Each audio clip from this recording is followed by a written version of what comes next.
Obviously, we have a challenge before us to harness all the various institutions and initiatives that the government has, and I think the community here is a good place to start in harnessing those opportunities. A slight change in the order, correct? The next speaker will be Mr.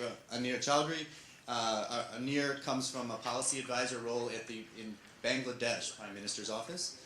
In this capacity, he leads the formation of an innovation and ecosystem in the Bangladeshi civil service. And they've had a major investment in capacity development, policy formulation, and institutional reforms in that area.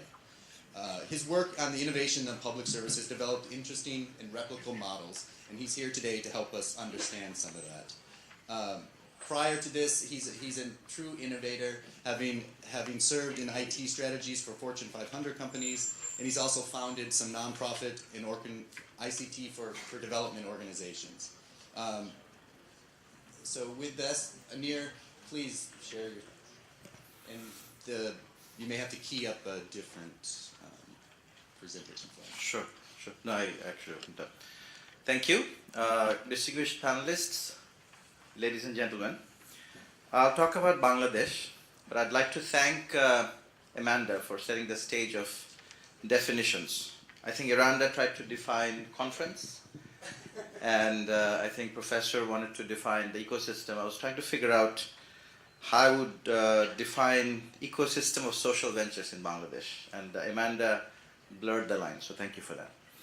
So in the first 13 years of my career in the US, I focused on solving business problems. So I was an entrepreneur and ran several companies, startups mostly. And the last 10 years in Bangladesh, I've been on the policy side. So here I've been looking at solving social problems, perhaps through entrepreneurship sometimes, perhaps through public-private partnership, but the line of what is a social enterprise is quite blurred in Bangladesh, but I'll talk about some of that. So quick demographic, it's a large country in terms of population, 89% under 54 years and 45% under 24 years, so it's a large working population. In terms of SMEs, 80,000 SMEs, 94% of them are small, which means 6% of them are medium-sized. And then if you leave out the large are not that many. And it created about 1.5 million jobs between 2009 and 2014. So you see the power of the SMEs in Bangladesh. And in terms of social enterprise, the number is a blur, obviously, because the line is not very clear. But one study actually done by British Council and ODI puts the number at an estimated 150,000. And a lot of these are actually cooperatives, small cooperatives in the rural areas. Now, what is the social enterprise scene in Bangladesh? The same study also says that it's a young social entrepreneurship scene in Bangladesh. Most of the social enterprises started in the last 6 years, and the entrepreneurs, the leaders, are under 35 years of age in Bangladesh. In terms of the top sectors, education is 32%. So we actually see a vibrant investment of social enterprise in the education sector. That's really the topmost one. The second one is services. In the middle category, you have manufacturing, retail. In the lower categories, you have infrastructure and housing.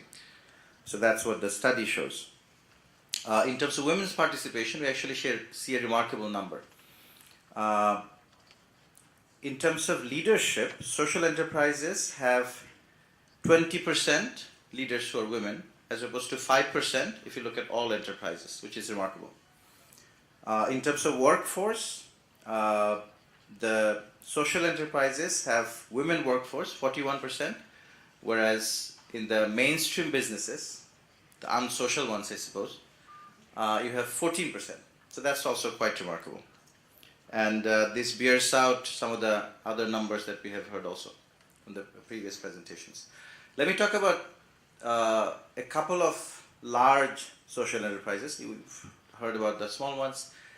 BRAC is a large social enterprise umbrella that has 16 social enterprises underneath it, focused on handicrafts, dairy, poultry, fisheries, and seed. You probably all know about BRAC. It's the largest NGO in the world, and generates about $160 million every year in revenue.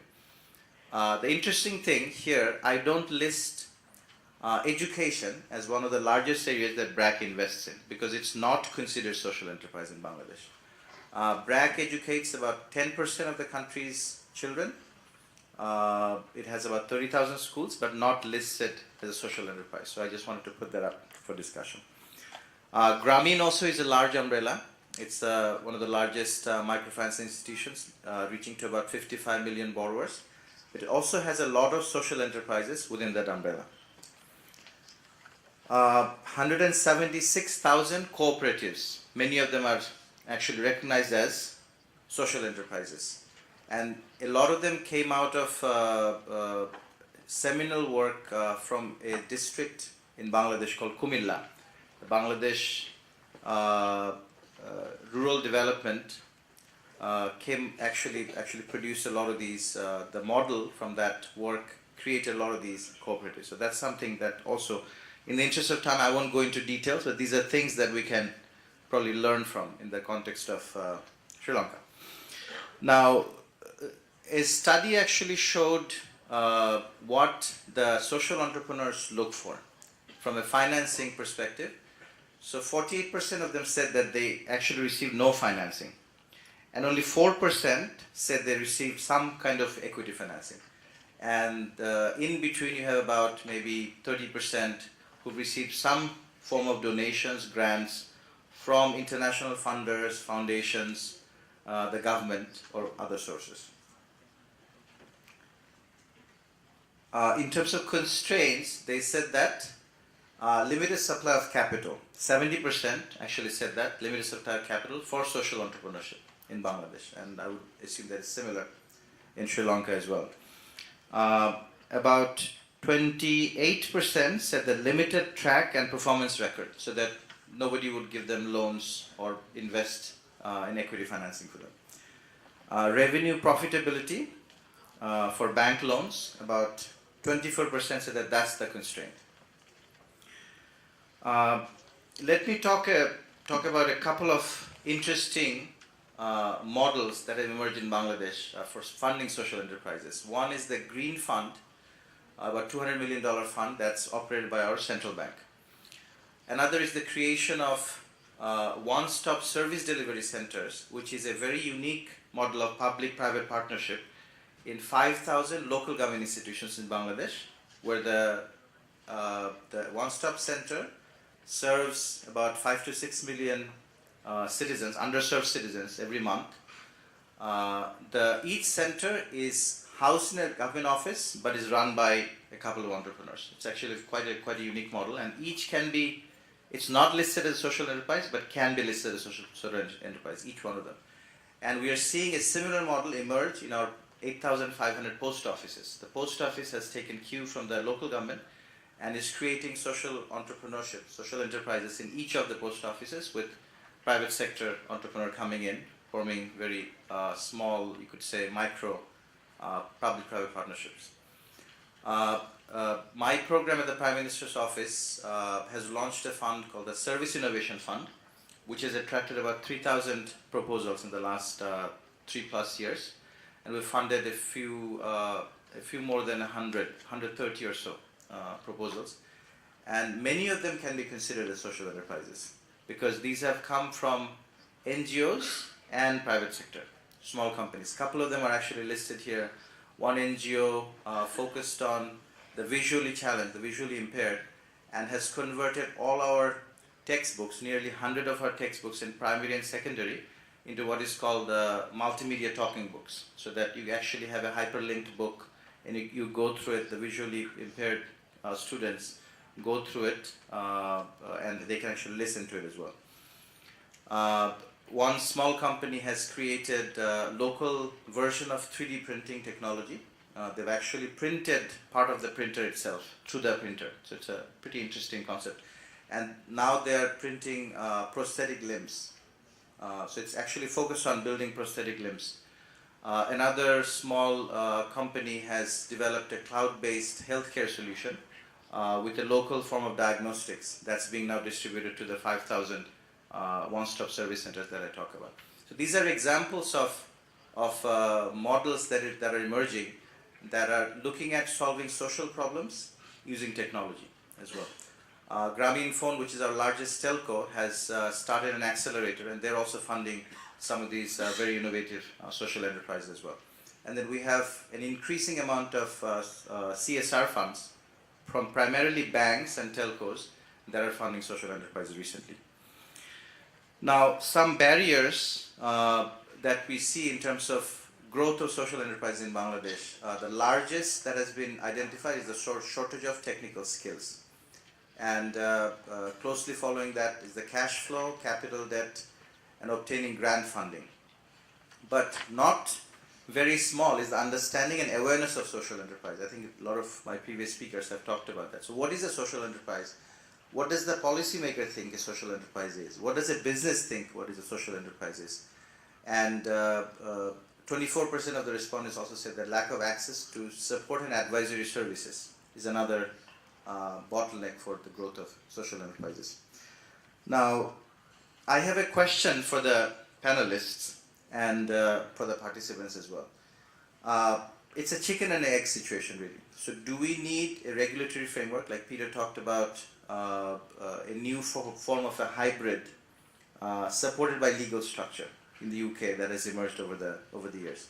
But I think that took some understanding within the policymaking circles and within the practitioners for that act to come about. So some of us debate that an act is necessary before we actually embark on practice, whether we should have practice and understand what the bottlenecks are and then an act should follow. So that's a debate we can have.